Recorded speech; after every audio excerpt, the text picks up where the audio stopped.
Hello and welcome to the latest episode of the Scottish Running Podcast. First of all, Happy New Year.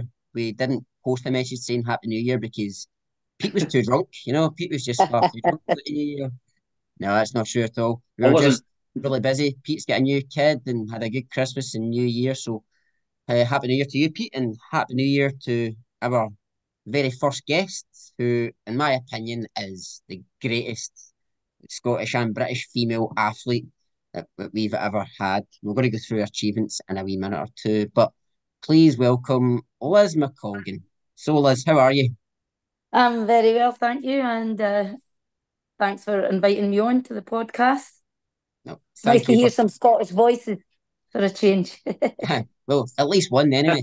I, Give me a pass. I've got the t-shirt at least anyway. exactly, you got a t-shirt. I'm converted. So, right now in Scotland, it's going to be -7 next week, but how's the weather Oof. in Doha? It's actually, I know it sounds really weird, but it is actually quite cold for here. Um, but I think because we're so used to like extreme temperatures of like, 40 odd plus, when it gets down to like sort of 22 and sort of the 20 mark here, you're actually going about with a jacket on you. So I think that I've been a bit spoiled, but it's actually feeling a bit cooler presently. So it's around about 2021 something like that today. Sounds amazing. Absolutely incredible. I mean, it is sunny here in Scotland, but it's just that there's no clouds in the sky, there's no wind, there's no rain. It's just biting frost. So Yeah, nice let's, weather. Surely Nice yeah, you weather must. to go for a run. Surely you yes. must. That though, Liz, going for a run in Scotland. I don't know if it's the same with yourself, but I've been for runs, and I know there's only 4 seasons in the year, but you can literally go through about 7 or 8 seasons in one run. It's Yeah. ridiculous. I was in Edinburgh for Christmas with my kids, and we were down by Trinent, and the weather was absolutely fantastic. The 5 days that we were there, like I went Yeah. out running there, and it was quite nice. Yeah. Oh, nice. Nice one. So, like we usually start off with our podcast, Pete likes to do his quick fire round of just fun little questions, not kind of running related. Maybe one or Some two are, some are, but I'll pass you over to Pete for some of the wee quick fire ones just now.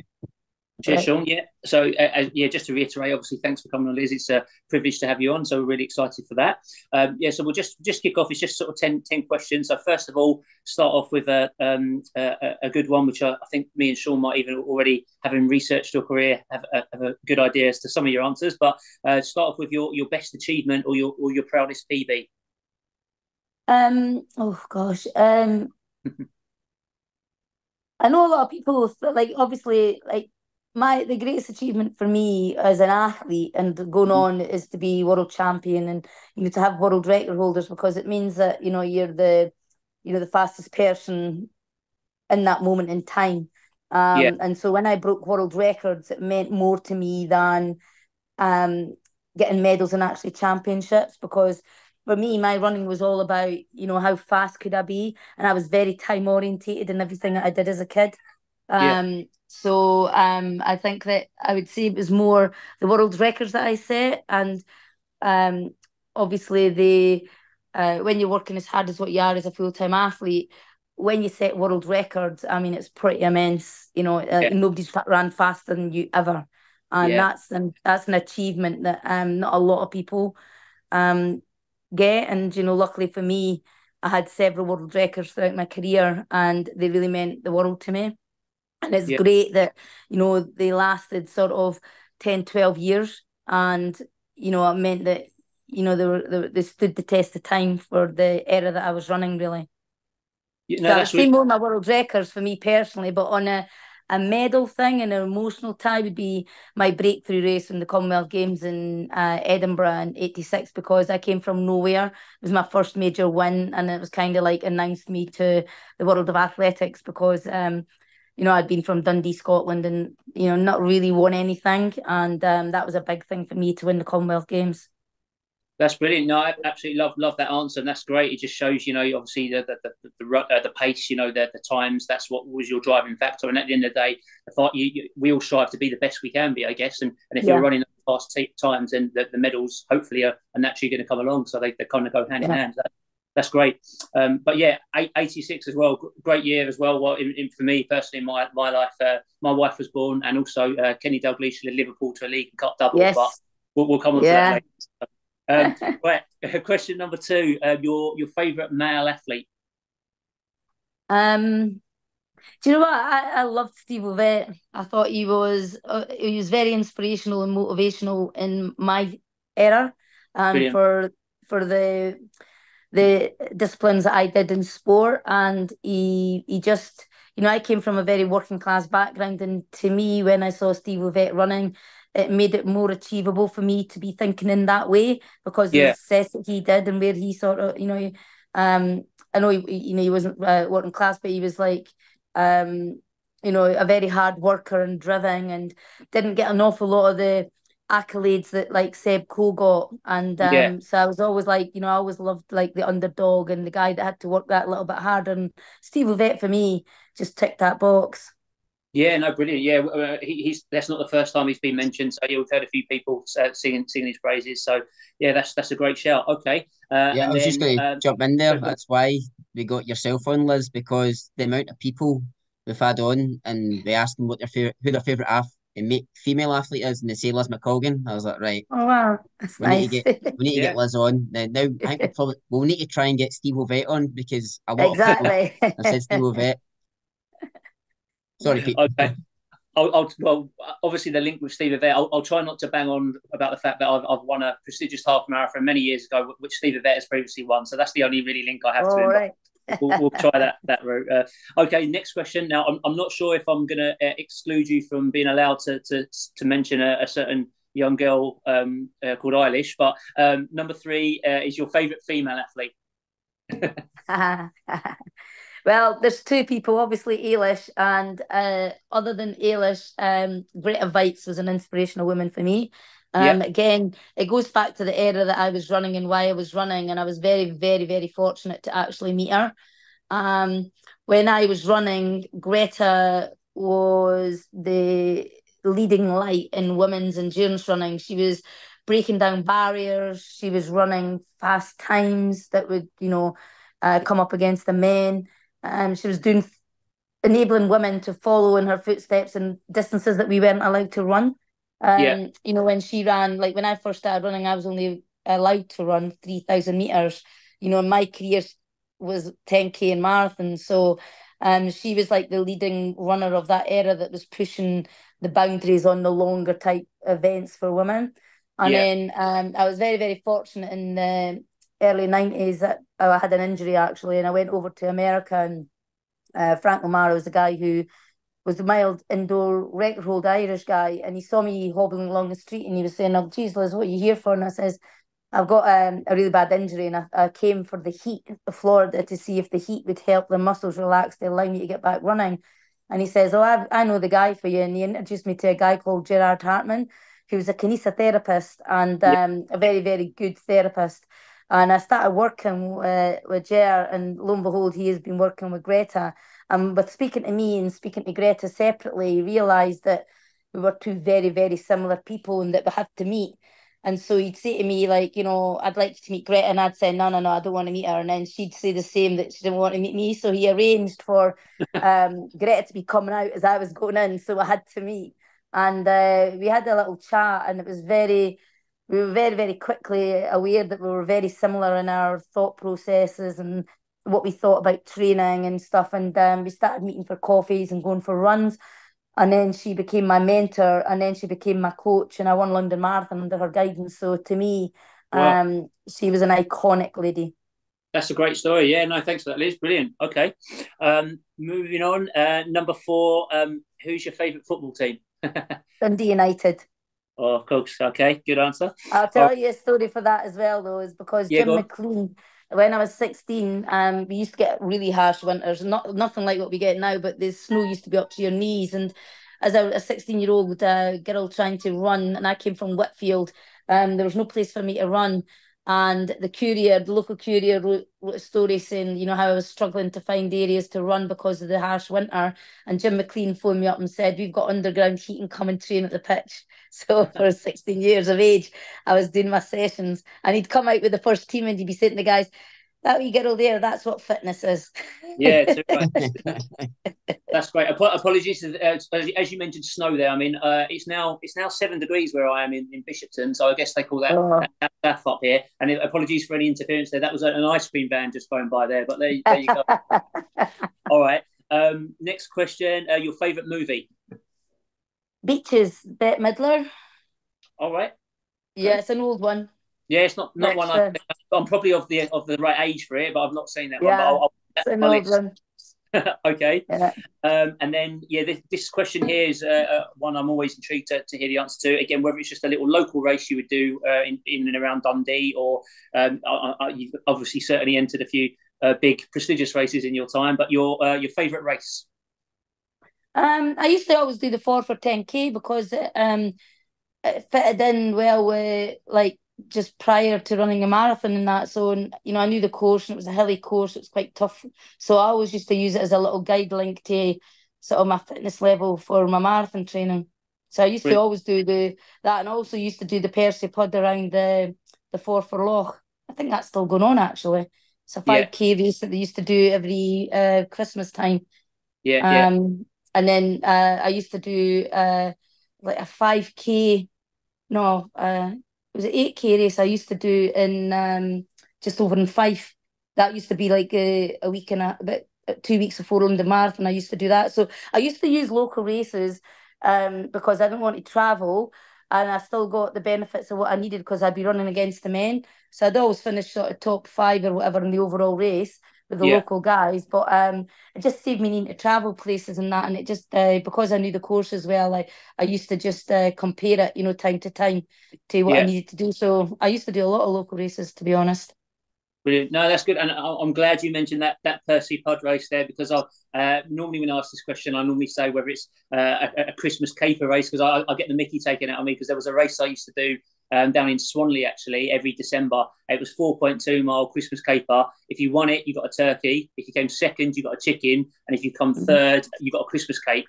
I mean, who wants chickens? You might as well have a win. So, there you go. Okay, and then number 8, and this is a question that Sean and I are both always interested to hear, and something we try to probably take something away and incorporate in our own training. But your favourite session?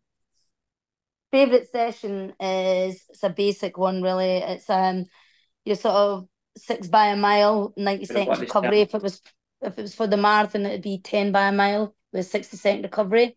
Okay. And they were always my bread and butter sessions that I used to do, key sessions prior to doing my 10Ks. You know, I used to do 6 by 10K, and when I was in shape, I'd be running them in like 4:45s off a minute. Wow. Yeah. That was probably my best session I've run of that. Got down 4:40 on the odd one, like just a thing with.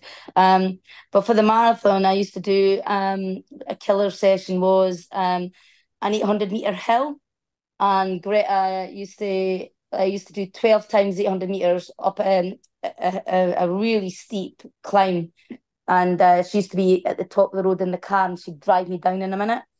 Yeah, and that was a tough one. But that was my marathon one. That's the one I used to do, like sort of like 2 and a bit weeks out from a marathon. That'd be my last like proper intense session. Brilliant. I'm just taking some notes there as well. You mentioned, did you say 10 times a mile off 60 seconds on occasion as well? Was that one as well? Yeah, that was for my marathon. I used to do 10 by a mile, and they'd all be sub-5s. Sub-5s, right. I was going to ask what we sort of hit, but that's brilliant, right? Okay. About 450. They'd be about 450s. Right, okay. I need to pull I never used to, as a runner, this is a different, as a runner, I used to train for my marathon off my 10K pace. So when I moved to the marathon, I'd only be running reps maybe like, you know, like slightly slower than what I would have as a 10K runner on the track. Yeah. You know, so like, whereas for the track, I would do 6 of them and run sort of 440 to 445 range. When I went to the marathon, I'd be 450 to 455 pace, but I'd do more reps. Yeah. Okay, brilliant. That's great. And then moving on, just your favourite food. Favourite food, believe it or not, I do love porridge. Just now I have a sort of like a falling out where sometimes I like it, sometimes I don't now because I've ate it for so long. But I do love a breakfast time. I do like my oatmeal and my banana and stuff in it. Yeah, Apart from a breakfast food, I think my favourite food would probably be salmon. I love salmon. I like fish. I'm yeah, not a big meat person, yeah. or chicken, but I do like salmon and sort of in any fish really. Yeah, Christmas Day, it's one of before we have our turkey, we have a starters. We have some smoked salmon with, they're like Yeah. salmon parcels with like the Thousand Island sauce, prawns wrapped in smoked Oh, salmon. nice. It's to die for. So I'll send Yeah, I the love it. recipe. And uh, Scottish salmon's definitely the best. yes, exactly. All right, and then last one really is do you have a phobia or a pet hate? I hate people keeping me waiting. If I arrange to meet someone at a set time, I hate like waiting. I'm very impatient. Yeah, you sound like my wife. Right, no, Yeah, I think thanks for a that. lot of women are like that. Well, listen. The problem is though, me and timekeeping, we don't have a good relationship. I operate time scale to most people, but something. But New Year and all of that, we'll try and work on that. But I've been saying that for the last 6 years. Right. Okay, Sean, back over to you, mate. Oh yeah, I got some great information there. I didn't know. Great advice, Coach Day. So that's something Yes, new I've found out. So yes. learn something new every day, and obviously I've got people to help me with my marathon training. But with the 10 times a mile, that sounds like a one I'm going to incorporate toward the end of this year if I go and do Valencia again. So that'll Yeah. be Valencia one. is a good course, though, isn't it? Fast Oh, course. I think it's the ones I did before. I did Frankfurt's my first one. Then because I qualified, I ran under 2:45, so I got into London's championship start. That was the one. It was after COVID, and I just did it That's because brilliant. it's London. I didn't think it was the flattest course, but it was Yeah. a good course. But then I went to Valencia like last month, and Wow. the temperature was like 9 degrees. It was sunny. There was no wind, and it's flat as a pancake. So I'm just like, Yes. the only thing is you need to fly out from Edinburgh to get to Madrid, and then Madrid to get a train. But apart from that, that's the only Yeah. bit of travel. But yeah, I'm guessing you've That's a done good Valencia as well course. then. No, I've not. I mean, when I started my running my marathon career, it was by default really because I just won the 10,000 meters in New York, at 10,000 meters in Tokyo, and New York was that November. So Mhm. I'd won the 10,000 in August, and then they had a press conference with Lisa Dunde and Rosa Mota, who were the two best marathon runners in the world at the time, and they were both to New York.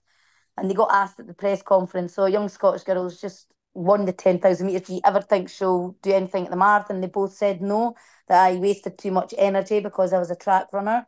So Fred LeBeau, who was the race director, called me up and said, do you want to come and do New York? And I only had like sort of 7 weeks training, and I just said, yeah, why not? So I went and did New York off my track training really and won it. And so because I won it and, obviously being British, I then went and signed a contract with London Marathon, which Right. kind of, it was great at the time because you had like it was good to have the stability of like a contract Yeah. um for, like X amount of years. But when I look back on it, it stopped me doing a lot of the other marathons, which I would have liked to have done, like Boston and Chicago and all that sort of stuff. But in my contract, I was contracted to do in London. Right. Okay. Because I was going to bring it up later on. The New York Marathon. Yeah. Those two girls. They surely didn't mean any malice by it. Maybe just going by No, no, 10,000 no, meters. no. But it's probably the wrong thing to say to a young Liz Yeah. McColgan at that time. Like, oh, is that right? Yeah. And then I think you broke the women's course record, or you wrote the record by No, five minutes. it was the world record. It was the fastest time ever ran by a woman at the time for the first ever marathon. Yeah, Yeah, on debut. Yeah. yeah. It Mm. was. But I just. but I mean, it was an amazing era for women runners, and obviously Lisa and myself, we became very firm friends. Like we used to do a lot of our racing actually in Tokyo and things because she was actually married to a Kenyan guy that was sponsored from a company in Japan. So I used to do a lot of racing against her and that. But I think it was just like a normal chat of a press conference, and they just assume, well, she's a track runner, she's young, she's never going to run the marathon, like, so, but they had to eat their words when I went out and won it. That's for sure. Just to come in there quickly, sorry, just on that note, obviously it is, like you say, it was the fastest ever debut at the time, 2:27, I think, is that right? 2:27:32. Yeah. But going into that, on obviously, anyone that's doing their first ever debut marathon, it's obviously I don't know how you felt about it at the time, but it's such a big thing because it's the marathon, and so you would prepare well for any race, but especially when it's a marathon, I guess you just put in all that extra effort. Your first one, you want it to go to plan. Did you kind of have what was your actual target did you think you were capable of running that time? What did you have, like an A target? No, I wasn't really caring about the time. I just wanted to make sure I won it. That's why I sat in. It was felt very slow for me because, bearing in mind, I just won the world title, and I won the world title in really extreme conditions, and I ran some like 30-40. So I was in sub 30 shape that year. So and as a track runner, I'd be running 110 to 120 miles a week. So it's not like I've not been doing endurance. The only thing that was missing from the marathon was I wasn't doing 20 odd mile runs. So I did, for the preparation for New York, I had like 7 weeks and I did 2 19-mile runs, and I felt so comfortable on them that I knew that I didn't have a problem. But me naturally as a runner, the longer I go, it's just the easier it is for me. I think I've just got a genetic endurance base. Some people are suited to sort of ultra running in that. And I think I'm one of those type of people that could just run for miles. And I never ever hit a wall in a marathon. I don't know how that feels. I didn't take a lot of like gels on board the way people do. So I don't know, genetically, maybe a bit suited to that type of endurance event. But I've always been a high miles person, so to step up to the marathon wasn't a problem. And mentally, I think the marathon is a mental race more than anything else. It plays games with you, and you've got to be really strong mentally to be successful at it. And I think that I had that mindset as well. Yeah, so that's great. And with the longer stuff, that's great. I think I'm sort of wired similarly, to be honest. But what's quite annoying though is that you also have the fast twitch muscles. I'm just missing that side of things. Well, they're not that fast. My fastest for a 400 meters was only 56 seconds, so I wasn't blisteringly fast. But the good thing that I could do was I was able to hold my optimum speed for longer than most. And that's what made me a successful endurance runner. I had a very, very low heart rate, and I could run for a good pace with a low heart rate for a long period of time. Yeah. Great. And that's what endurance running is. That's what you want, isn't it? That's what everybody trains for, is to lower that heart rate so that you can run for longer. Exactly. Yeah. Right. With less effort. Brilliant. So, just going to run through your achievements there. So 2 Commonwealth Games titles, world champion, also world half marathon champion as well. You're silver at the World Cross Country Championships, Olympic silver, and also the London Marathon champion as well. And there's 2 other things. You're BBC Sports Personality of the Year after you won the world title, but also you got a letter from the President, Ronald Reagan, and he actually mentioned your performance in the NCAA as being basically his favourite performance, and it was pivotal to your university winning the NCAA. So that is in itself a great achievement. So it's an incredible career. I don't know if the awards is that good though, because he awarded me the Freedom of the City of Tuscaloosa, and the reason I got that was because as a team we had 7 girls, and we went to nationals indoors, and we only had 7 girls. So me being me, I did like the 1,000 meters, the mile, the 2 mile, the 4x4, and the distance medley. So I did 5 events, and I won the mile. I was second in the 2 mile. We won the relays, and what else did we win? I placed anyway. And so as a team myself, I would have placed 5th in the nation. Wow. As an individual, like with all the teams, with all the points that I scored. So when that kind of got released, I obviously got like a letter of recognition from Ronald Reagan, and he awarded me the Freedom of the City of Tuscaloosa, which means that I can go back to Tuscaloosa with a herd of sheep and walk down the high street of Tuscaloosa, and nobody can stop me. But maybe that's when I do before I sort of die. Take him up on that, like, but yeah, that's what it Yeah, allows me to do. I definitely think you should. And if you are going to Exactly. leave, since you've been kind enough to come on, please let us know and we'll live stream it. Is that right? Yeah, absolutely. I'm well up for that. In fact, Sean, after Yeah. you won the Cowell 5K, did you not get offered the freedom of Dunoon? Yeah, I tried to get Freedom of Dunoon, but they just told me like you've only won it once, beat it. Maybe Fair. you've Kilmacombe. I've won the Kilmacombe 10K 3 times, so I think another 2 times they'll probably give me the Freedom of Kilmacombe maybe. Good luck with that. But so all through your achievements and stuff. But let's go on to the start. So a young girl like, from Dundee. So what got you into running in the first place? Um, well, I was from a very I'm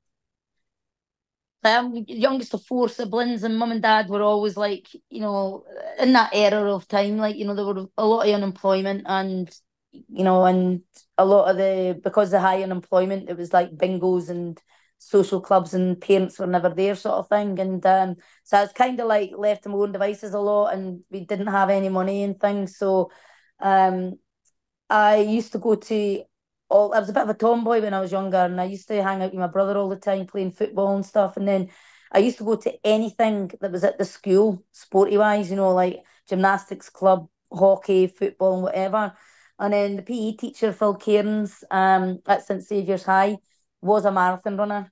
And he used to put the class out, instead of doing hockey and that, he used to put us out on cross country runs. And I was one of the very few girls that would actually be able to, do the loop that he'd set without stopping. And he sort of noticed very quickly that, I was able to run.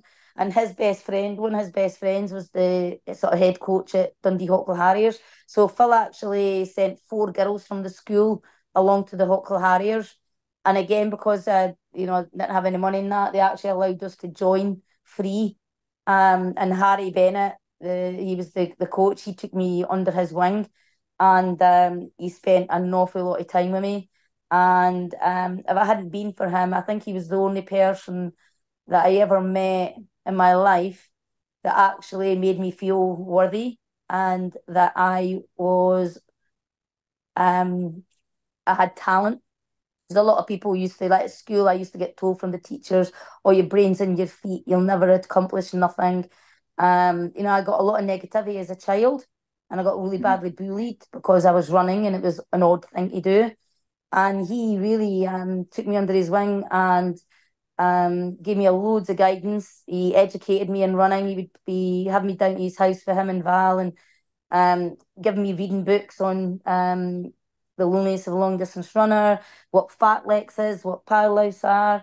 He'd be saying, when I'd be training, be like, "Why are you doing this session?" He'd pick me up on his motorbike and do extra sessions with me way up on the country road. And he was, he actually said to me when I was like 15, about 16, that I had to give up all my other sport, because he said that I'm going to be a world class 10,000 meter runner. And at the time, girls could only run 3,000. And I was sitting there thinking, how far is 10,000 meters? Like, was it on the track or what? And he was like, 25 laps. The men do it, he says, but it's 25 laps. He says, and the women will be doing it. And he says, and that's when you're going to, come to your own.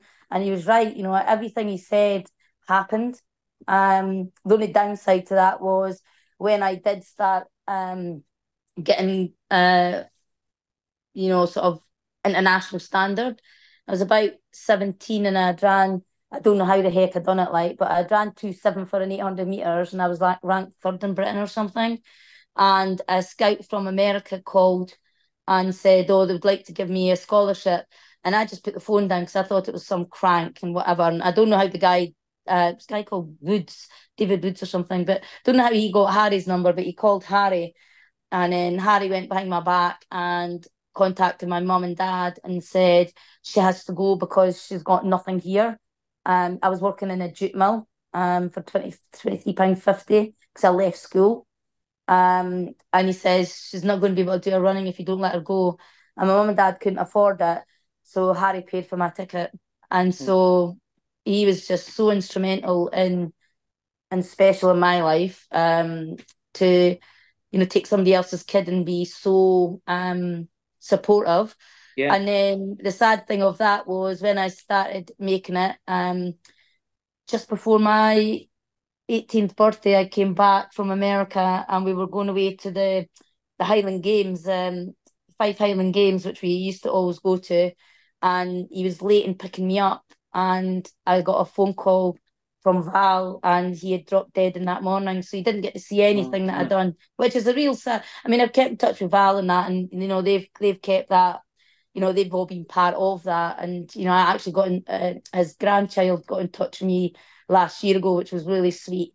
But yeah, it was that's it was really, really sad that you didn't get to see the just what he created, which was yeah. Yeah, but he did start it. He did.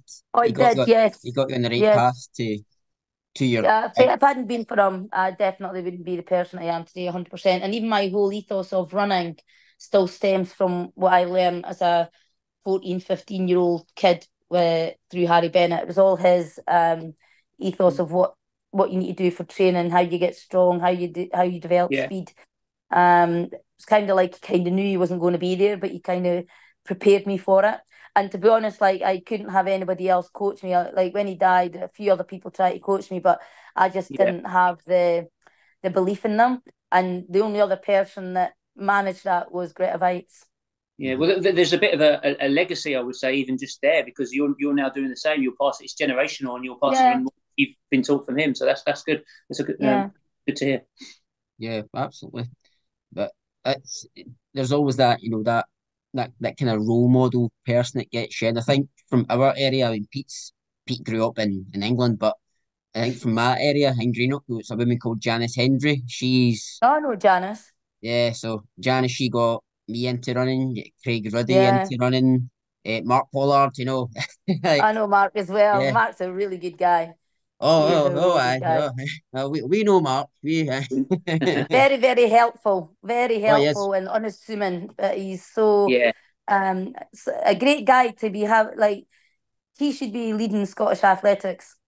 That's Yeah, all I'm going to say there. yeah. But Mark is he's a really cool. I mean, I get on really well with him, get a really good laughing at with him, but you can see he's got a professional side in that as well. But him is when I was joined running, it kind of you and your world championships. We'll go into that. When you won, you went straight to the front. When Mark won his first cross country title in Scotland, he went both times. He went straight to the front, and it was literally just, if you can't keep up with me, I will, and just destroyed the field. So that's the kind of guy he is. Then around Inverclyde, the amount of athletes he's coached, I know. free of charge, he just gives them a plan, follow that plan, etc. Whilst he's got a busy job himself, So I know. nice. No, he's a good guy. Okay, and he's got a kid now as well. Did you know that? I know. Yeah, I He's got know. a way. Yeah. No, Yeah. He no, was never. really helpful when we went to Commonwealth Games and that. Like he's always been in our sort of, like, myself and Ailish and that were quite a tight group, and we don't let a lot of I wouldn't say outsiders, but Mark is very comfortable within our circle of what we're doing. He's he's a very approachable guy, dead supportive. He'll try and do everything to help you out, which what you need in athletics, Yeah. He's got no hidden agendas. No, no, definitely not. Just one last thing on Pollard. I think the 2014 Commonwealth Games, I think it was at Celtic Park, the opening ceremony. He was standing there in his wee kilt and all that, and he was on our WhatsApp chats like, "Oh, Pollard, you look lovely," and oh, look at you. We're all proud of you. He was just like, "Oh, shut up." You wouldn't like that. But yeah, but no, like you said, your role models and Harry and got you into running as well. But that led on to the scholarship in America, where you really started to kick on. But what was it like for a young girl who hadn't left Scotland or Britain, to go to like the biggest country in the world, by herself? What was that like? It wasn't good. I mean, I didn't want to go for the for the first thing, because I'd never even been outside Scotland. Never mind going all the way over to and it was Rexburg, Idaho, which I had no idea where I was going. And to make matters worse, it was a Mormon school, which I didn't know anything about. So, it was like a religion, it was a foreign country, and I knew absolutely nobody. I didn't know anybody. And when I arrived, they placed me in this house with 5 girls that I didn't know, which was like, it's just really awkward because you're only like 17 at the time, still very young. And then they assigned 5 brothers that used to have to come every Monday and read the scriptures to me, and I wasn't into the Mormon church. So it was really difficult. And, and to make matters worse, like my mum and dad's phone got cut off. So even when I was really, really down, I couldn't even phone them and talk to them. I was waiting on like these, I don't know if you ever remember these airmail letters used to get, they were blue. Yeah. And that's how I communicated with my dad and mum. And it was just everything that it shouldn't have been. And I got really down and depressed and was crying all the time.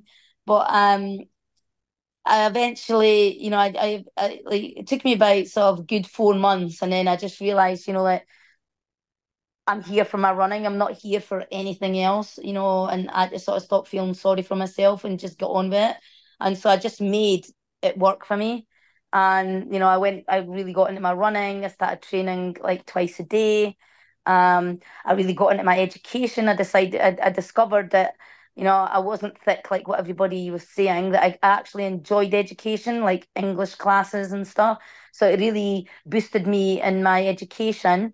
And then I just started getting into a happier place, and I won every national title at junior college. And then I got recruited from all the 4-year division schools.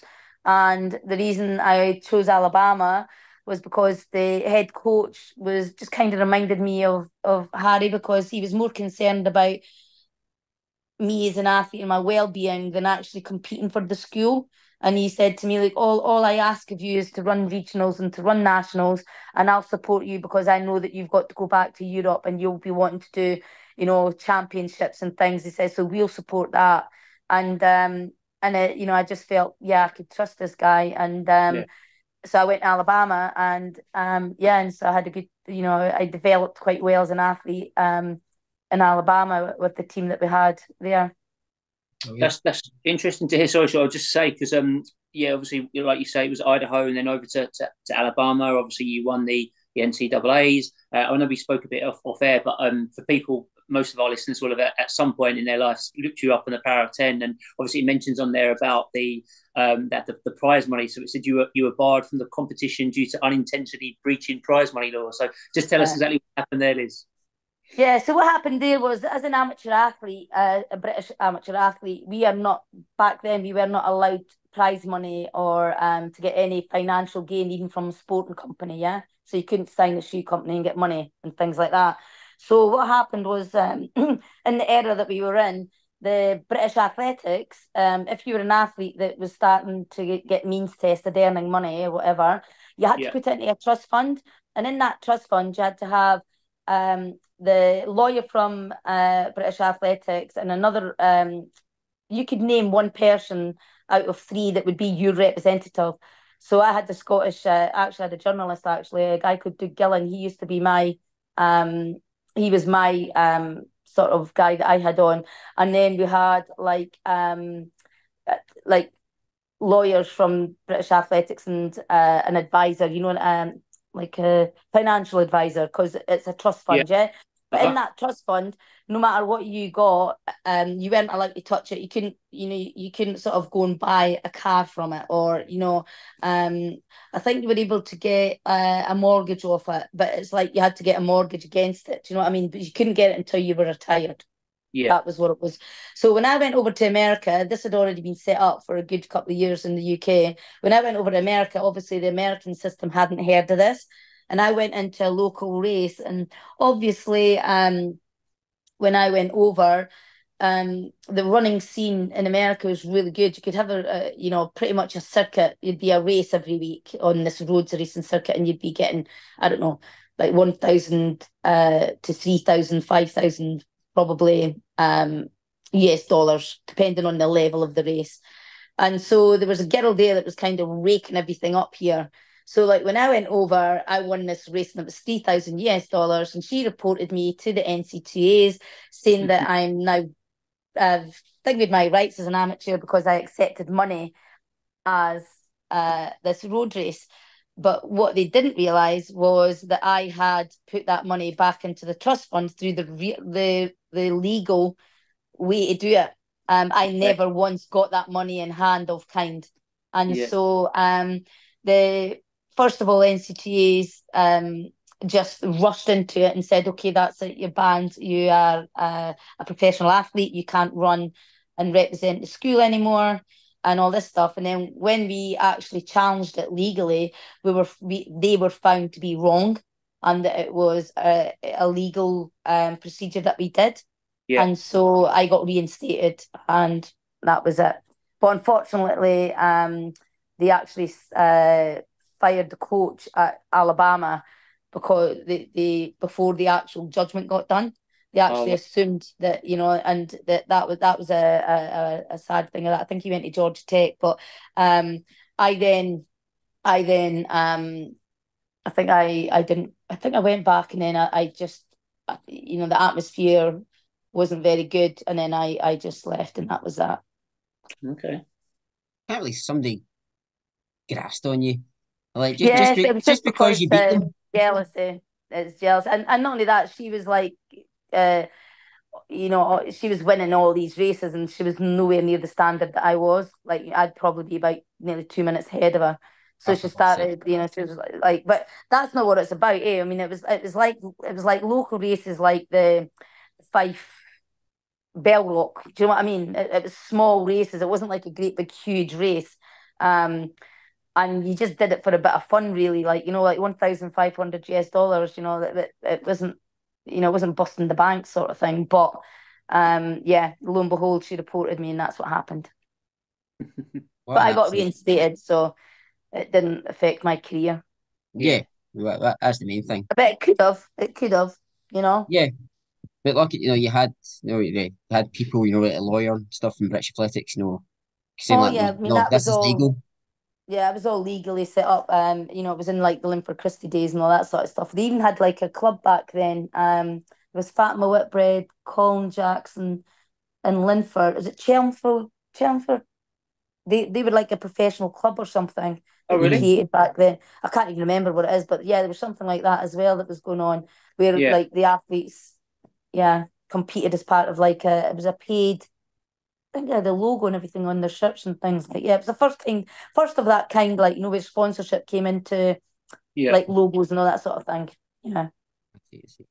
I know it's all which brand you're sponsored by. Make sure you wear our shoes. What name I'm going to put here, there, and everywhere, even on my forehead. Like, if I've got a space and you want to pay for it, then go ahead. Like, you know, it's crazy, isn't it? And social media as well. Crazy. Oh yeah. Honestly, influencers, it's just unbelievable. I just saw a thing the other day. It was like the true facts between an athlete and an influencer, and I was absolutely raging. It was making out that an elite athlete on the day off just lies in bed all day, and I'm like, get in the real world, like honestly, you know? No, when you were in your prime, if you had social media, you know, people would see how hard you worked. You know, same as Eilish. Yeah. You know, Eilish on her social media, like, you know, before, you know, she's, you know, getting back into it now, but you know, before she won the Commonwealth Games gold, no, she was on her Instagram all the time. It's just every day, work, recover, work, gym, it's not like you go around the morning. The thing that I get annoyed at, and I'm not saying that you know, that anyone's better than another, but you know, I'm a coach not because I ran. You know, I'm a coach because I went and learned how to be a coach. Yeah. And it takes years of working with people.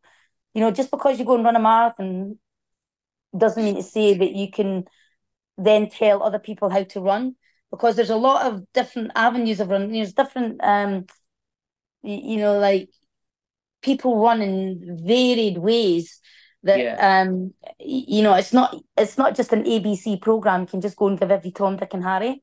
it's very individual to that person as to how they will progress or get fitter or strengthen. And a coach is a person who's qualified to see that and to direct that and give the best advice. And it's done over the amount of seminars I've attended, the amount of lectures I've given. And you can get someone that can go on a computer and do a weekend course and then suddenly start coaching. And I think that a lot of regulation has to be, especially over in Doha. We need a lot better regulation for people doing things. It's kind of like, you've got toothache, you don't go to the doctor, eh? So why is a swim coach telling people how to run, or you get gym personal trainers, gym people now doing running analysis. I'm like, how'd that happen? Yeah, you're right. With social media as well, I'm sure we see it a lot. There's so many people out there that are supposedly running experts, and there's so much. It's just the market is just overwhelmed with it. I get fed up looking at it myself, to be honest. Yeah, it makes me giggle sometimes. Yeah, I think if you've ran 10K marathons and stuff, if you've ran marathons, if you broke 3 hours, etc., you can maybe tell people, what your experience was, I got to 21 mile and I really started to feel it, but then my longest run was only 20, etc. So that's maybe something to look at. But you get the ones, they think, I did this session, so that'll work for you. Might not, that session might not work for anybody else, might only just work for you, etc. So, but there's a lot of people. A lot of people think that I coach Eilish, but I would never dream of coaching Eilish the way I coach myself. Right. I'd break her. There's no way Eilish would she's a completely different running machine. She's got more speed. She knits it together better. I've got more of the longer. If I went and did the way I used to train, there's no way Eilish would be the runner that she is today. So, it's adaptability, and it's knowing how to adapt and having the knowledge to actually be able to do that for people. And it's like I say, if I had toothache, I wouldn't go to the doctors, I'd go to the dentist, because that's what they're qualified in. And I think a lot of this era of influencing now is just crossed the line in so many different avenues that I think that I don't know if it is a good thing for the sport, to be honest. Yeah, no, I think you're right, because there's all, I guess, correct me if I'm wrong. I would say it's also dependent on kind of the level we're talking about, because it's all well and good. You can follow like a sort of generic program, which might well be good. There's these couch to 5K programs and things like that. And I think some of them are good. To just get people out there, get them running, and at the end of the day, within reason, any kind of running is good. But then, like you say, it's when you get into the sort of levels which you're talking about here, it's finding out what ticks for that individual, what type of person they are, what type of athlete they are. Like you say, whether they've got the endurance like yourself, or the sort of fast twitch muscles like Eilish. But no, it's interesting. I'm actually I've not done any coaching courses myself, but I've set I use the word coaching loosely, but what I've basically done is through running myself, and then having different people coach me, like good coaches.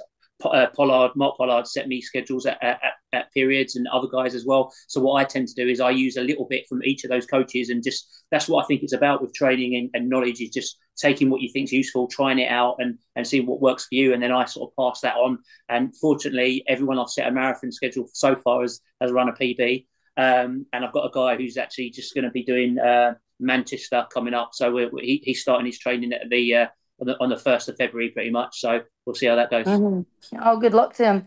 Yeah. But it'd probably be a good thing for you to go on a coaching course and get your proper qualifications then, if you are doing that, because that's what coaching courses are for. It's so that you have that backup and knowledge and shared knowledge, and actually shared collective knowledge of qualified coaches, which I think is brilliant. I love sitting talking athletics and with like-minded people, and that's what coaching, especially in Scotland, we have probably one of the best coaching resources online.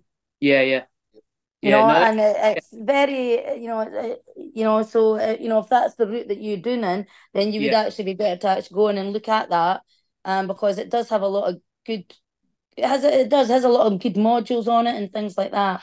Yeah. you No, I'll know. take. Well, thanks for that, Liz. Brilliant. So just a slight change of subject. I just wanted to go back. We were talking about obviously you getting into running and obviously running for Dundee Hawk Hill. I just want to ask. I mean, obviously there must be something in the water in Dundee because we were talking about the likes of yourself, Ailish, Laura Muir. We were privileged enough to speak to a young up and coming rising star a few weeks ago when we saw Natasha Phillips. So yeah, some great things going on up there. Yeah, yeah. Laura's not from Dundee. She's from Perth, like so. Okay. But she joined. She had a fallout when she was about 12 or 13 and come and join Dundee Hawk Harriers. All Now, right. maybe when she was about 15. So she's not actually from Dundee. Um, but yeah, the history of Dundee Athletic Club is ridiculous. I mean, it goes like way, way, way back. We've had Olympians and um there was a family called the Haskett. So Christine, I think her married name was Price, but her maiden name was Haskett. I mean, she Mm-hmm. ran the Commonwealth Games in like well, she was coached by Harry before I came along, and she ran Commonwealth Games and Olympics, and there was Barbara Oliver that ran in the Olympics for the 400 meters, in the early 60s. You had Fergus Murray. We have had such a depth of athletes come out of such a small club. It's unreal. Yeah, yeah. Well, I also just from a personal point of view as well, because I obviously some of those people you've mentioned there, but I think I don't know how well you know him, but you almost certainly do know him. He's a bit of a legend within my world, being ex-army as well. I believe you know the legendary John or Jock Castle, as I know him. So tell me how you know John, if there's any stories Yeah. there. Glad to hear. Uh, yeah, I saw John the other day. He came to actually John's funeral, so I'm still very Right. much in touch with John. Yeah, he's a Yeah, character. he I is. see him every time he goes down to London. We always, if I'm at London Marathon, the last time I was there, I met him up for a coffee as well. Yeah, Yeah, he's a good guy, funny guy. he Can't is. Yeah, sing for tuppence, so he's what? So he can't sing for top of. can't sing for tuppence. No, he's absolutely useless. He is. He thinks like, what is it? He's got that Dundee band. What's it called? Oh, the Cundies. Oh, Is it Cundies? Cundies. Is that it? Yeah. Yeah, Nice lad, though. he's a real character because I was just in the army for sort of 4 years and I ran with the army teams and stuff and I was privileged to go on to a few trips with him and stuff. So we went out to Yeah. Potchefstroom in South Africa, the warm weather training out there, and for me as a young lad, just I was like 17, 18, and I was out there. There was like Gabriella Zabo was training on the grass athletics track out there. Who else? You had at one point Noah Nien was out there, like it was I think the Olympic 1500 meter champion at the time. I saw Mo Farah out there one year, and a guy. I don't know if you ever came across this guy. Obviously, what with your connection with the London Marathon, but I ran for Blackheath Harriers or Blackheath and Bromley as we are now back in the day, and a guy that I always looked up to. I since went on to sort of get to know him, but as a youngster, he was a few years older than me. I was used to see Mark Steinley, 209, obviously marathon runner, Yeah. and I'm seeing him at Potchefstroom, and he would come out. We were all staying in the same place, and I would see him in the morning. He'd come out and he'd be walking around. And he would just walk like he was limping, like he was injured, but it's just because he was running like 150-mile weeks. And I talked to him, and I'm sure he told me one of the sessions. I'll need to ask him about this, or hopefully get him on here. But he did something like a 10,000 meter tempo run. I don't know, let's say close to 30 minutes. He then did something like 16 400s, maybe around 60 seconds or whatever, and then another 10K tempo run after that. And I just, he was someone I always looked up to. So yeah, there you go. I know it's a great era back there. Some good guys running around then times. Yeah, it's crazy. That's it. And that's without any of your super shoes as well. Well, yeah, I know. That's what I was going to go on to later on. Well, I'll go into it now before I go on to the next point. So, like, you're obviously more than world class athlete, but how much faster do you think if you had those super shoes back then? How much faster do you think you could have run? No, definitely. Well, I mean, I only ran 30, 40, whatever, but I was in definitely sub 30 shape. So I reckon with those shoes, probably 29, I don't know, 29, 20, 30, something like that. Yeah, got to be easily. Yeah, easily. And then over the marathon. And then over the marathon, you're talking your sub 20s, aren't you? Like I reckon probably. I mean, that's the funny thing with my marathon. I never ran a fast marathon because at the time, we never had pacers or anything. So when you ran a marathon, it was like a 2-run race. And if you didn't win, you didn't earn. I, So, I, yeah, the emphasis was on racing to win. Racing, yeah, So I would have loved to have the way they run now, where they've got all the pacers and you just go for it. It would have been yeah, brilliant. So I never, my only frustration with me is I never ever actually ran what I knew I was capable of doing. When I was training, I was running like 2:19 pace day in, day out. And I only ran like 2:26 because that's what it took for me to sort of do what I did. But yeah, with these marathon shoes and the girls are running 2:13, 2:14, you're probably looking at what, 2:17, 2:16, something like that. and I, 2:17, 18. I hope you've told Alice this as well and made her know just how Oh quick you. yes. We know she got was it your 10,000 meter record in 2022? So I'm Yeah. sure you'd have Yeah. had dragonflies. I know there are other spikes, but they've got carbon plates now. So yeah, as long as she knows that. Yeah, no, no, no. I mean, do you know what? When the shoes came out, I was very much anti this and anti that. But do you Yeah, know, but technology, it comes along, and they're even having there's seemingly there's a new track now that's got Rebound on it or something, like, uh, it's ridiculous, like, but that's what technology is. And so my thing about it was Nike was so far ahead of the game that the other athletes were at a disadvantage. yeah, The other companies did not have the carbons and stuff, which we can't see now. So, yeah, more of a level playing field. So you accept it and you move on, and yeah, everything's hunky dory. But when it first came out, I just thought it was so unfair that, like, girls were improving so much. And if they hadn't had those shoes on, they probably wouldn't be 3 places ahead of what Eilish was, or do you know what I yeah, mean? yeah, And so that was kind of frustrating at the time, because Eilish ran for Asics and they didn't have that technology, but now everybody's got them in the shoes, and I yeah, don't think they're the best thing for everybody. I think that they tend to cause a bit of issues and stuff, injuries and stuff, if you wear them yeah, too much. yeah, But they're here and they're here to stay, and it's just going to get even more technical. So yeah, so I'm not bothered about it anymore. I think that you can't compare the times. I really do feel that you can't compare the times that you ran in my day to what they run now. yeah, Because there's girls running faster that yeah, they're just not like the power of 10 that you get now, and you see, like, what Kirsty Wade ran when she had nothing. It's no comparison to yeah, what the other girls got. But then Kirsty's moving further and further down. Like myself, I'm moving further and further down the all-time list. But it is the way it is. Like, we can't do anything about it. But definitely, the times from the days gone by definitely merit more than what they look like on paper. That's for sure. yeah. I With the think I'm technology that we've got. exactly on the same page with you. Like that when it first came out, you were a bit skeptical, but I think, like, you're right, it is a lot more accessible now. And obviously, we embrace improvements in technology and stuff, and that's where we're at. But no, yeah, I think we can safely say that you and I would have both run a lot quicker over the marathon, Liz, if we had shoes when we were in our prime. Super. Sean's still a young pup. He's got plenty of time, so we'll see what Sean can Yeah. do. we shall see.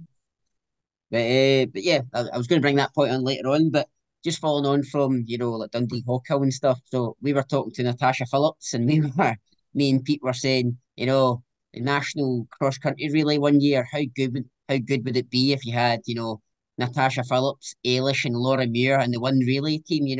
I don't think I don't think any female team is beating that team. Can you make Good that happen? team. Can you make that Very happen? good team. Very good team. That's what I'm saying. I think it's great that that a small club could have such a talented, like, for the kids, like, at the club, it must be amazing, like, to know that Laura Muir and Liz McColgan and Natasha's in their club, and they're in this, in this era of now. They know that they see them on the telly. They see, you know what I mean? It's not like from years ago. It's in the presence, and I think that that success really breeds more success, because it just makes things more achievable to the kids at the club.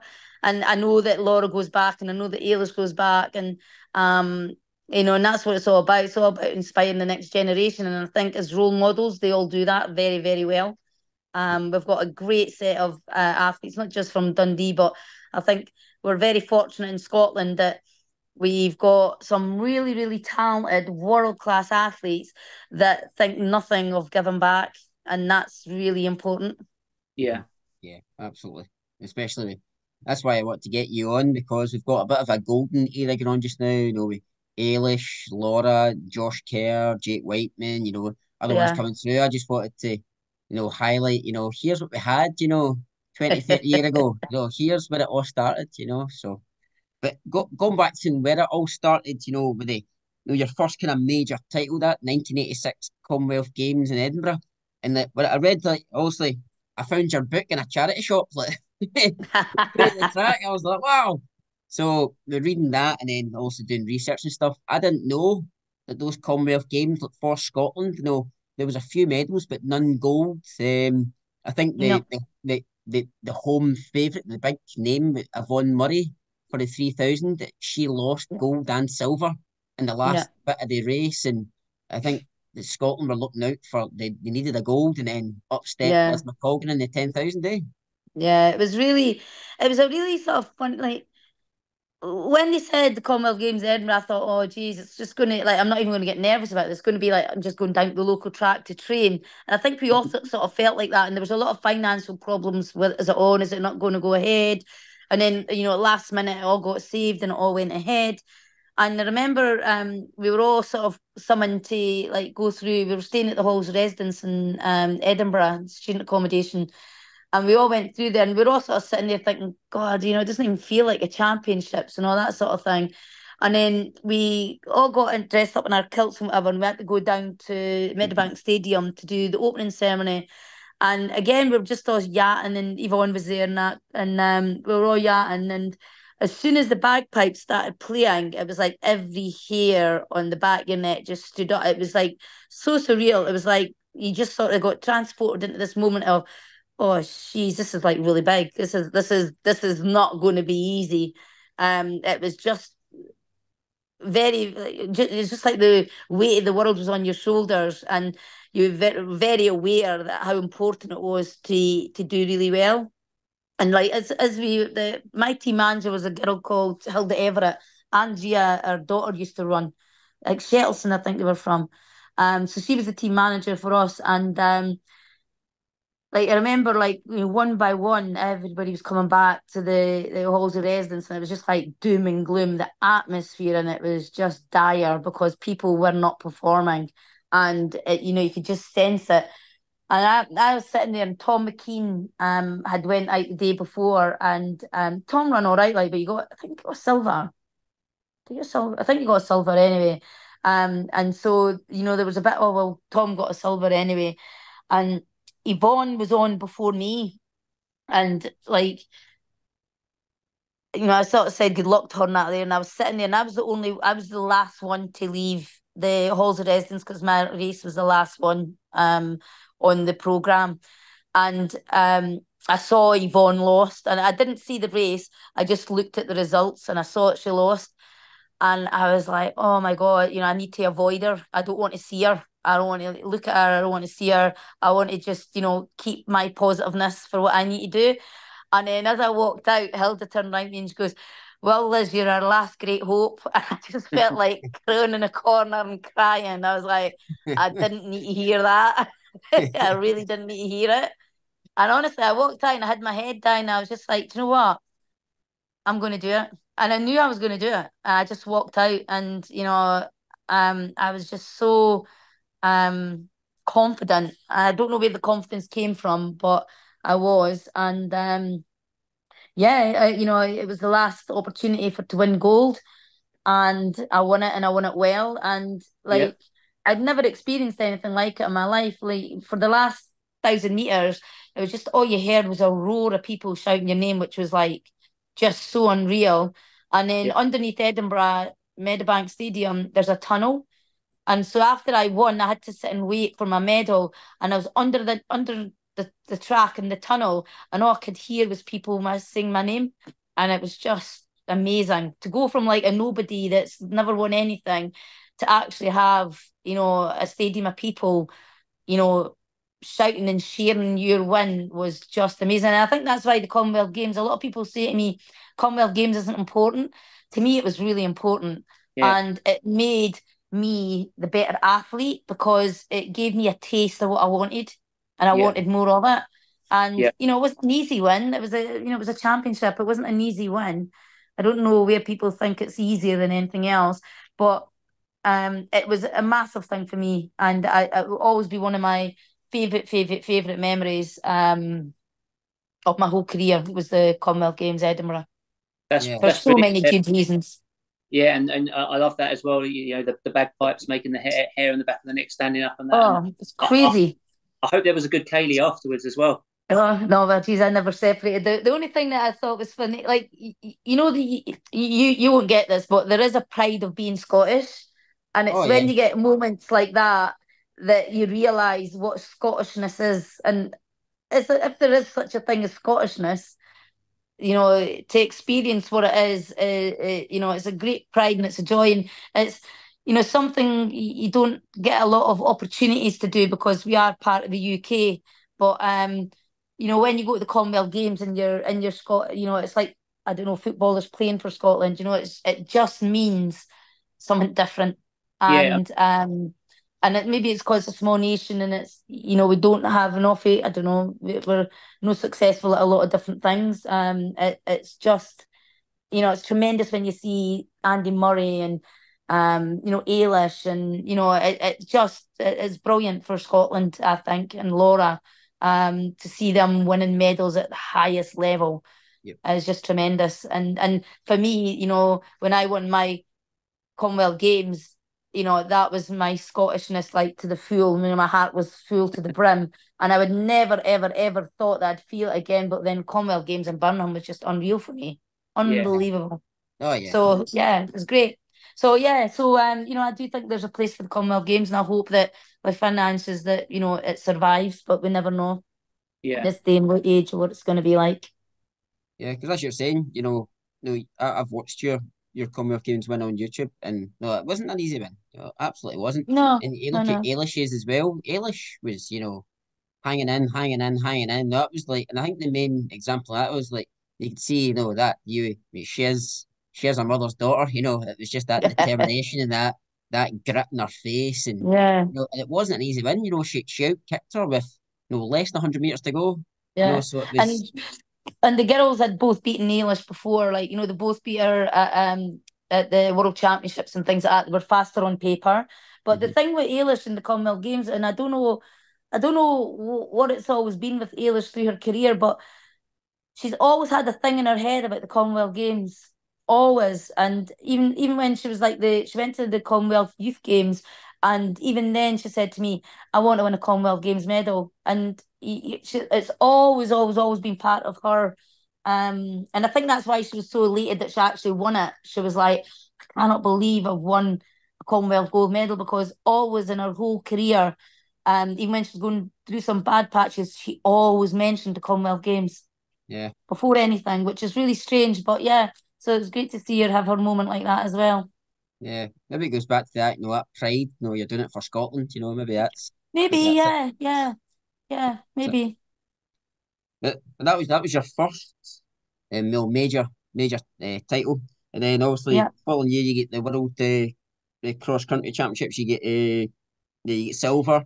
Well, that was the last time that Scotland got to compete for Scotland, because I wasn't going to do the cross country, because I've never, like, as a youngster I ran cross country, but I've never trained for cross country, so I don't particularly like running on the grass, and I like hard surfaces because I'm all about time, and anything that slows me down I don't like it. So, you know, I was always running road or track, and I got a phone call from Scottish Athletics, and they said that this was the last year that Scotland were going to get to compete as Scotland.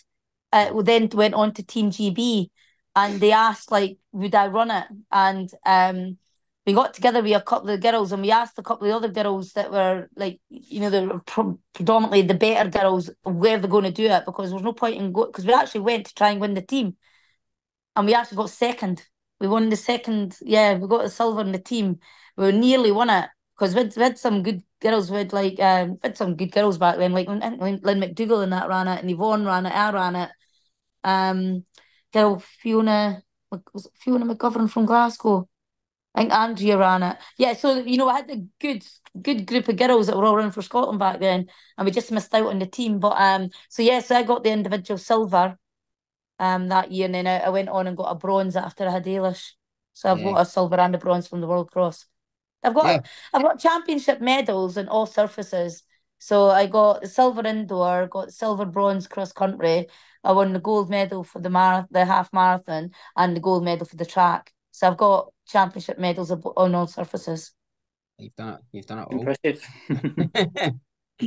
And that's what I was going to go into next. After this was the Olympics in Seoul. When you got the silver medal. Watching that one on YouTube. You did all the work. You did I it all, know. and plus also it looked it looked so humid. It looked Yeah, it was a difficult one, Seoul, because I trained really hard, and I trained with a guy called John Anderson, and the training wasn't particularly. He did a lot of speed work, and it didn't really go from where I was coming from as an endurance runner. And so we had a couple of clashes on training and whatever.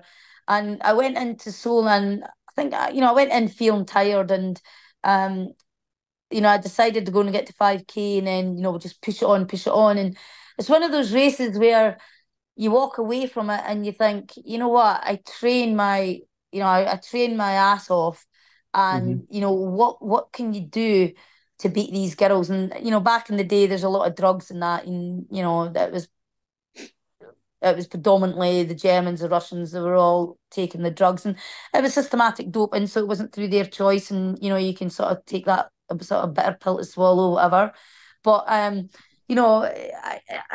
came away very disillusioned, and I decided that I was going to retire after the Seoul Olympics because I couldn't see a way of beating the girls that were on the drugs.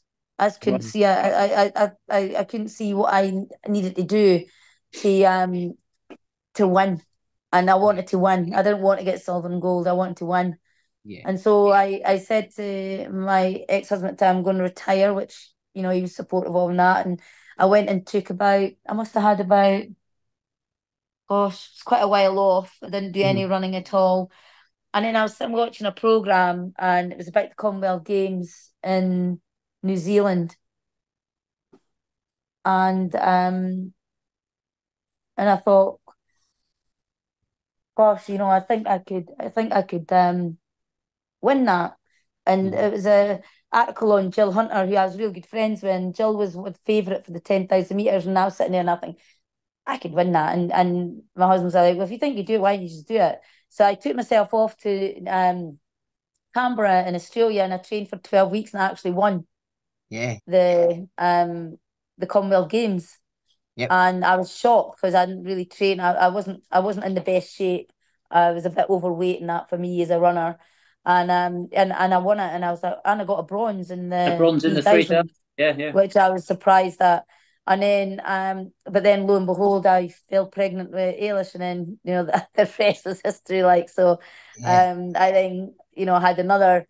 So I was pregnant with Ailish at 4 months, didn't realize I was pregnant, and so I had sort of 5 months just plodding along through training while I was pregnant, and then had Ailish, and then I did my first race 7 weeks after I had Ailish in the States. I went over to the States, and I won a 5K there, and then I got a bronze. 3 months later, I got a bronze at the World Cross Country, and then 9 months later, I was world champion. But throughout that time, it gave me the time to realise that I had to reanalyse how I race a 10,000 metres, because I realised that I couldn't just front run because someone's always going to be strong enough to keep with me. I needed a different tactic. And so all through my pregnancy, I worked out that I needed to learn to surge. So a lot of my training was to surge. So I do 30-minute 10K training, and then within that I would surge for 1,000 metres, and then I'd sit back and then I'd surge, because a lot of the Kenyans do that, and that's what I'd planned for the Tokyo for the World Championships. I was in really good shape, and I'd practiced where I was going to surge at 4K, I was going to surge at 6K, and then I was going to sustain it from 8.5K to the finish. There was 3 efforts I was going to do, but I didn't need to do it because nobody could keep me, so I was fine. Which is unusual again. So you always have to have a plan A and a plan B, because plan A didn't go to, I didn't need to use it. Yeah. Now, listen, that's brilliant. I mean, like you say, that was something I wanted to come on to, actually. So, like you say, the gold in the 10,000 meters and the bronze in the 3K in New Zealand, and then Eilish was born in November 1990. I mean, wow! First of all, I mean, amazing how you managed to come back. After having a baby, getting back to such a high level. So, I mean, I'm interested to see kind of like what your mindset was for training sort of whilst you were pregnant, and how sort of common it was for women to train at your kind of level during that era. Yeah, well, there's no information on it when I was pregnant. I just went from how my body was feeling. Whenever I went to the doctors, they'd be astounded that I was still running. But I wasn't the type of person that put a pair of spikes on and went down to the track and did a workout. I enjoyed my pregnancy. I was very aware that my body was changing. And so I ran according to how my body was adapting to the pregnancy. So, Mm-hmm. If I had high energy levels, I'd run a little bit quicker. If I was feeling a bit flatter, then I'd run slower. So I listened to my body. I wasn't doing regimented training programs. I wasn't doing reps. Yeah. I was just listening to how I felt, and how, when you're pregnant, you get a chemical in the body that relaxes your tendons and things, and you've Yeah. got to be Yeah. really careful. The amount of Yeah. girls that I see coming back from pregnancies that pull the tendon off the bone at this, because they're not allowing the body to adapt. So, Yeah. with me, it was trial and error, and luckily enough, I think I got the right balance for myself. I think But so. I was very active. I did lots of like core stability work, lots of pelvic work all through Okay. my pregnancy, all after my pregnancy. And I trained, but within a realm of control. Yeah. I was never maximizing my heart. I was very much aware. Bearing in mind, I didn't know I was pregnant. I was running 110 miles till I was like 4 months pregnant, because I didn't know I was pregnant. And Yeah. then when Yeah. I knew I was pregnant, I just completely changed my program. Yeah. And did But you feel? my ethos of training was to keep healthy, to keep strong, keep moving, so that everything keeps strong, and to allow me that as soon as I had my baby, I knew I was going to get back at my running. And what I needed was my body to respond and to go back quickly, Yeah. which is what happened. I came back very, very quickly because of all the preparation I did through my pregnancy to Yeah. allow me to bounce back into shape. Yeah, thanks. That's really interesting, and obviously that, I mean, you're clearly inspirational to a lot of athletes in general, but especially women. I mean, I mean, two of the things I wanted to check on that as well was, like you say, there was limited sort of knowledge, I guess, back then. But were you supported in any way at all by any sort of organisations at all? Like as an elite athlete, were you supported? No. You weren't. You all kind of on No, your own? so I was sponsored from Nike before I was pregnant, and then when I called them and told them I was pregnant, they dropped me.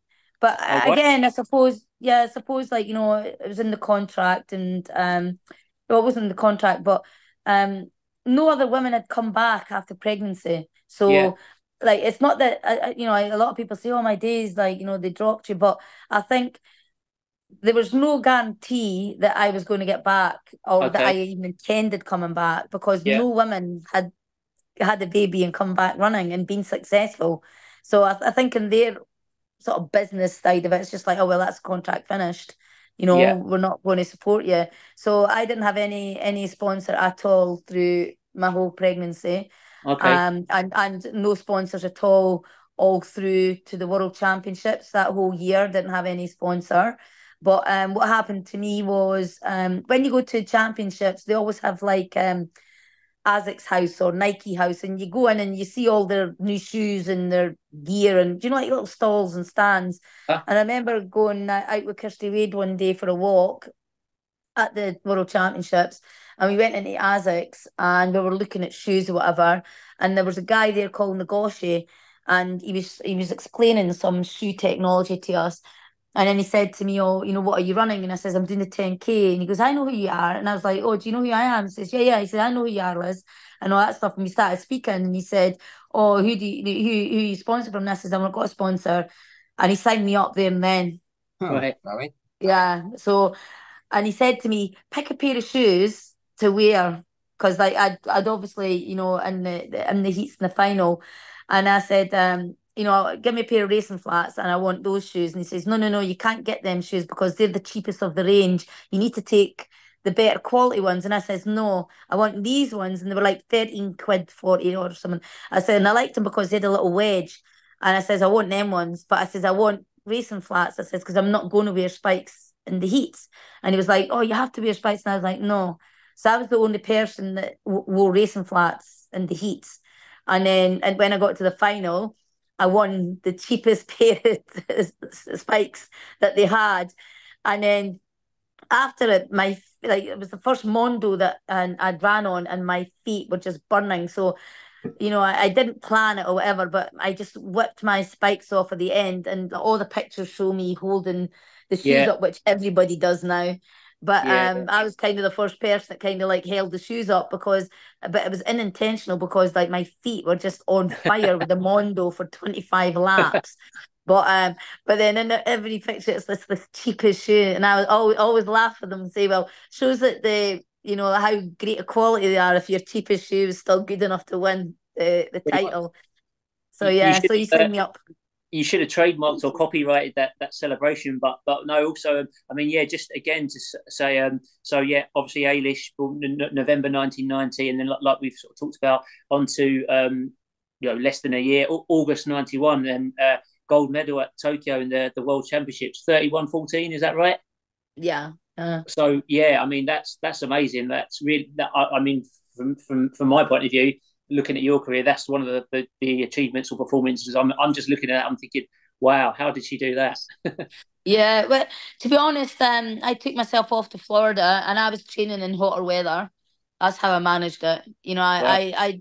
I'm a firm believer of like I always used to plan and always used to know where the championships would be and what the temperatures were going to be like. And I'm a firm believer that you've got to stretch your body in the way that it's going to compete. Yeah.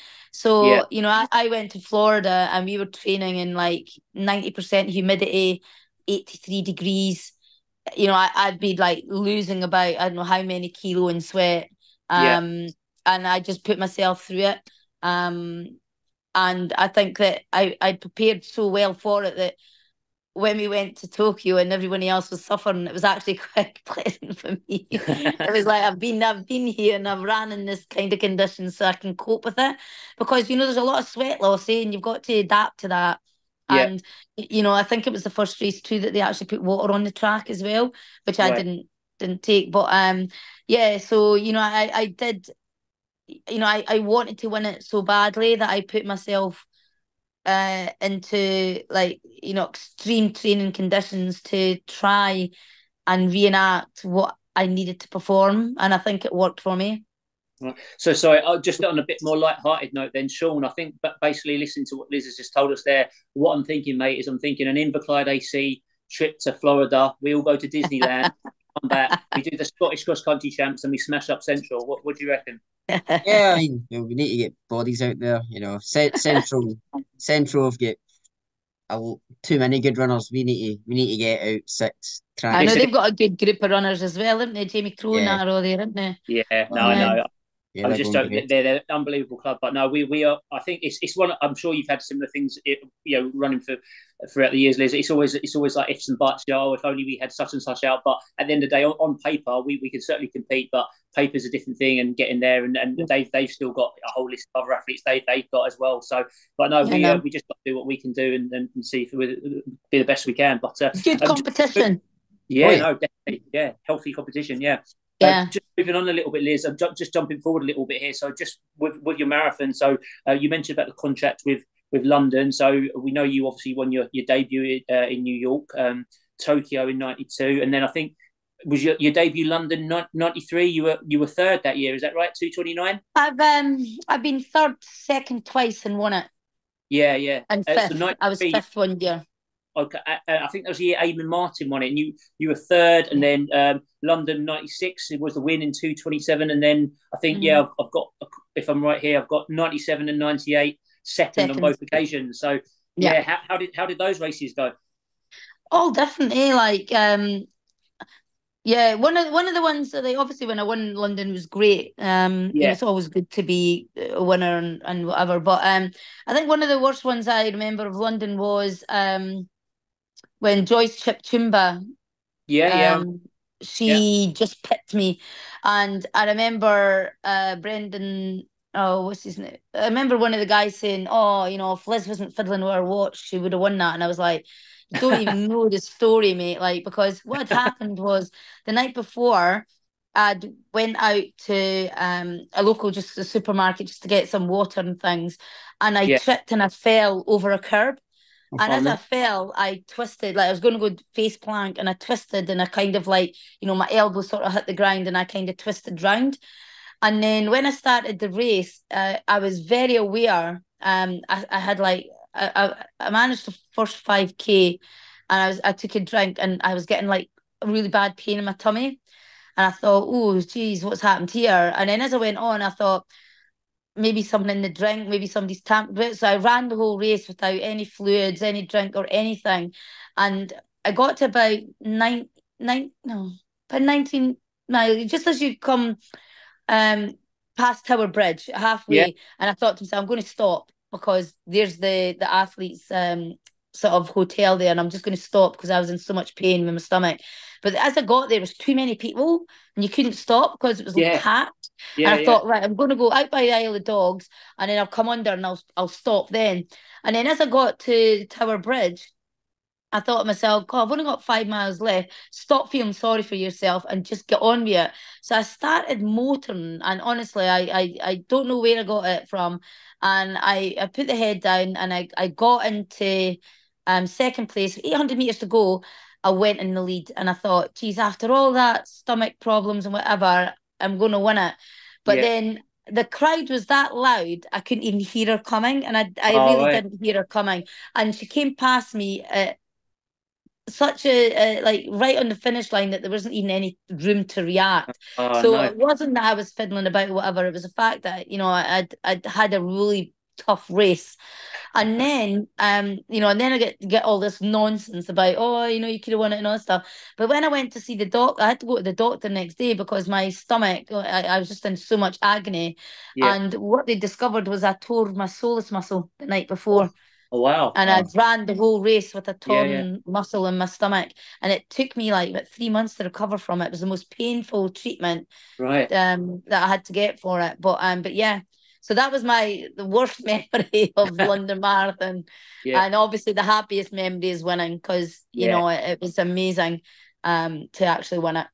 It's an iconic race, isn't it? It's one of those races where if you're a marathon runner, a dream to win it. And for me 100%. To say that I've actually won it once is amazing. Brilliant. There's guys locally in Inverclyde, when I went for my first London marathon, and they're like, it's fine, it's flat-ish, but there's plenty of flat in it. And it was after COVID, and I just didn't train properly for it, and you're working hard. And I got to Tower Bridge, I was like, what the hell's that? I was like, that's a hill. I was like, that's not a bridge, that's a hill. And I went back, so looked at my watch, and I was like, right. And I was like, that's 800 meters uphill. They're like, Tower Bridge is good. And at the end, we're all at the pub, and they're like, Tower Bridge is good, is it? I was like, no. I was like, nobody warned me about that. You just said Tower Bridge is good.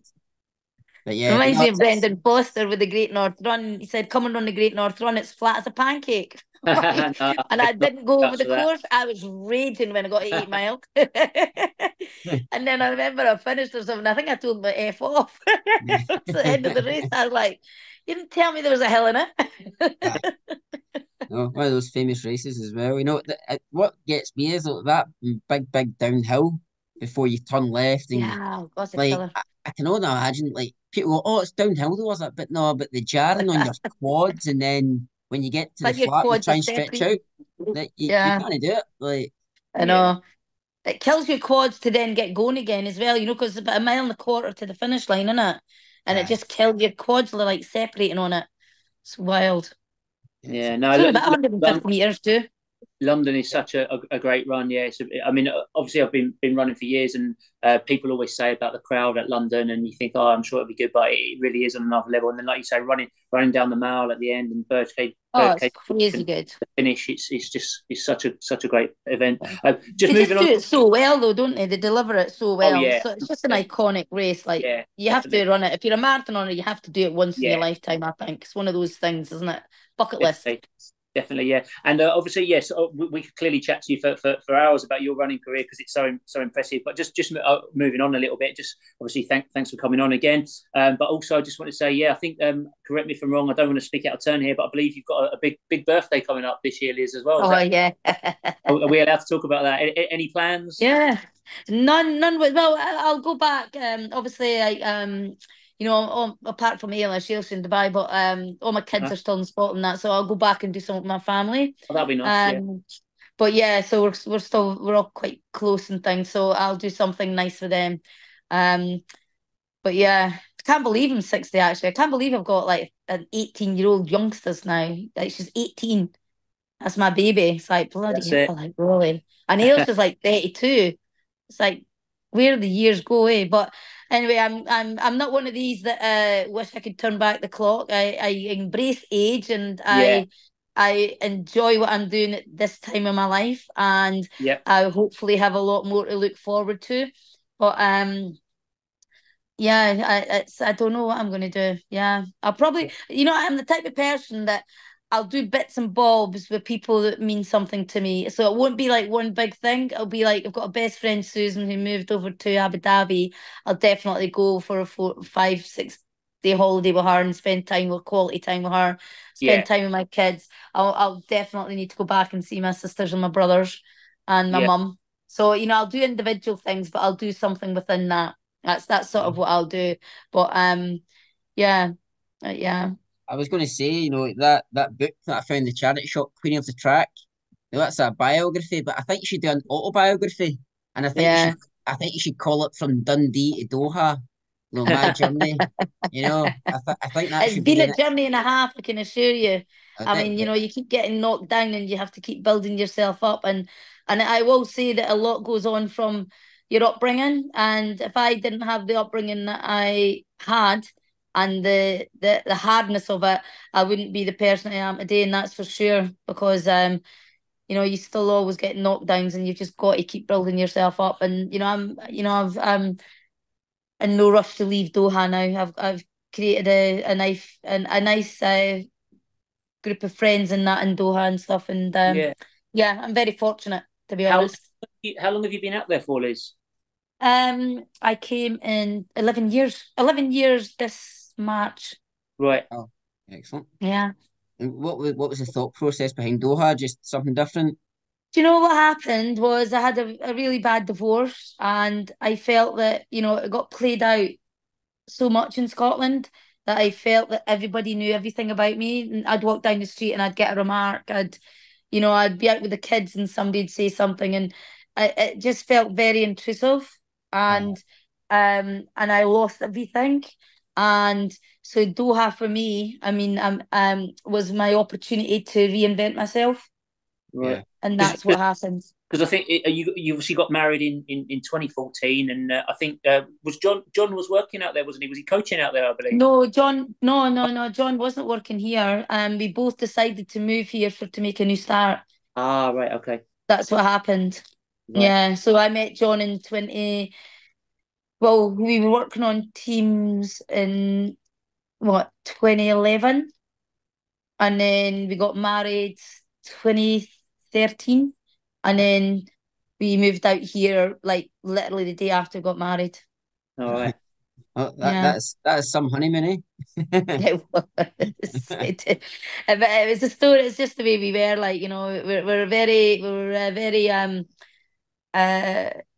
what can I say? Like, we just make the best of things, eh? And this was our opportunity to create something new for us, which we did, and we did it well. It's just a shame. It's a real shame that he didn't get to live Yeah. like, like to see, that he worked really hard for what he did, and to die at Yeah, 56 is like really young in it. So, yeah, I think this is what's spurring me on. Like, life's too short, and you've yeah, got to make the best of what you've got. yeah, And I know that more than anybody now, and that's just what I'm doing. So I just started a new job in November. I'd only started it a week when right, John died. But I've got, they were very supportive, and I think yeah. that the right thing for me just now is to be here and keep doing what I set out to do in the first place. Yeah, Yeah. no, I mean, we spoke just sort of briefly off air before we came on. Obviously, yeah, we were gutted to hear that news. A lot of people were, and it was obviously clear to see how well thought of and respected he was, especially throughout athletics. I Yeah, mean, even guys, I think he had quite a big influence on Chris Thompson's career, people like that. So, yeah. and obviously, yeah, like you say, the turnout at his funeral stuff. So, but no, yeah, exciting for the future. We're really looking forward to see what's going to happen next. So, yeah, we wish you the best of luck out there, Liz, and Thank you. on. It's been a pleasure. Oh, And thanks a lot. well, just one last question I want to ask you. Just one thing I've been wondering. So, Eilish in the 10,000 meters when she won that, okay? So that's peak Eilish. So let's just imagine peak Liz McColgan is in the exact same race. So coming down to the last lap, peak Liz versus peak Eilish. Like who wins that on the last lap? To be honest, I would never have left it to the last lap.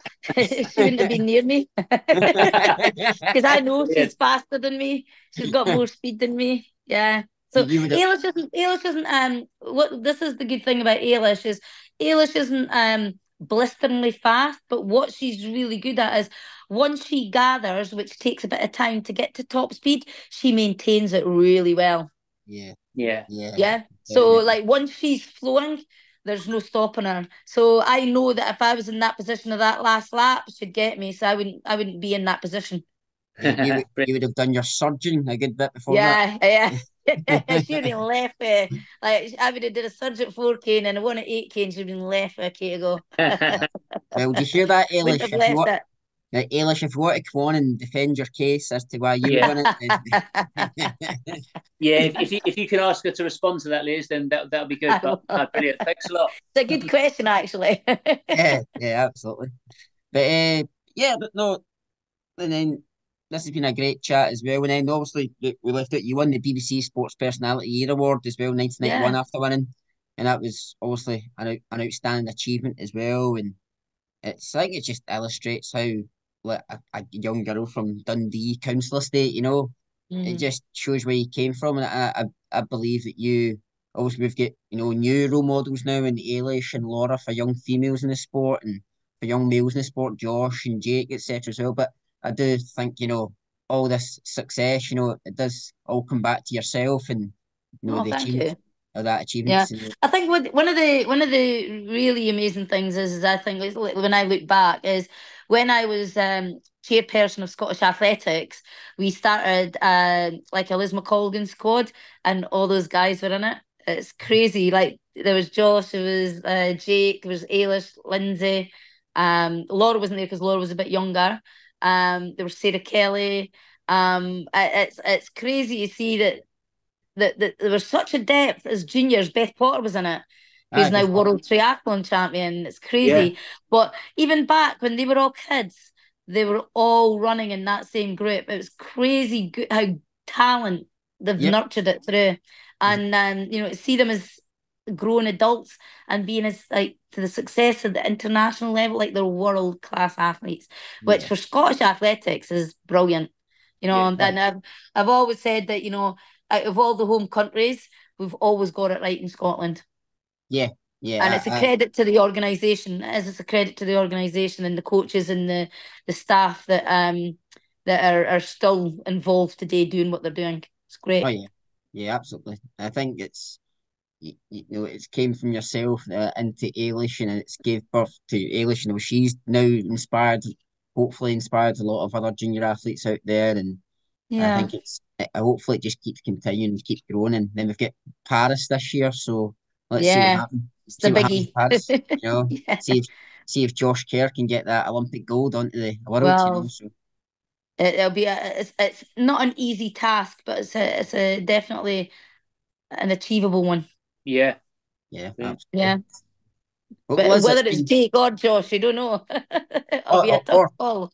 I know, or Neil Gourley. We had Neil Yeah, Gourley on, Neil's and running brilliant as well. Yeah. yeah, No, honestly, like the depth is amazing. it's unreal, and they're all Scottish, so it's Crazy, isn't it? Absolutely crazy. It's like, what's in the water? I know.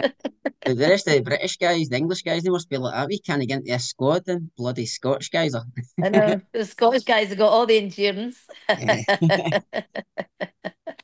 It's Yeah, great to see though. It's great to see, and it's good that they're all good friends, and they can be, they're supporting one another as well, which is amazing. It's brilliant. yeah, As I say, success breeds success, and if you don't have pathways to allow talented kids like that, you would never have got to the levels that they're at now. And as I say, you need those role models for the next generation to feed into it, and I yeah, think that we've got that.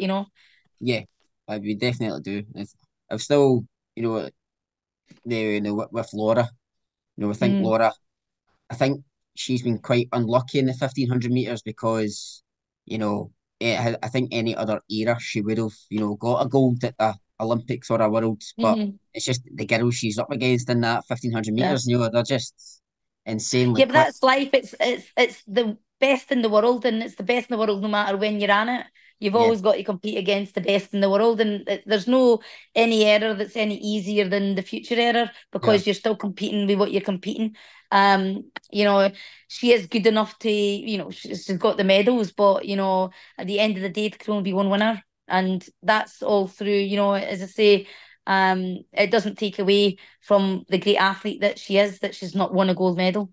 yeah, She's absolutely, definitely, one of the best runners the world's ever produced for 1500 meter running. yeah, yeah. absolutely. Simple. And just one last thing. So when Eilish does do the marathon, do you think she will beat your time? Oh, 100%. No, you're not even you're talking it by hours, not minutes. My time was crap. Like Eilish is like, if she like she will annihilate it. There's no way that she's going to run 2:26. I can assure you. I'd be doing such a bad job on her if she did. But no, Eilish is a completely. I mean, she ran what 65 minutes. I ran what 66. So Yeah, she's already there. Like, yeah, Oh, yeah. She'll run more a world class time than than what I ran. That's for sure. it's a great TV as well.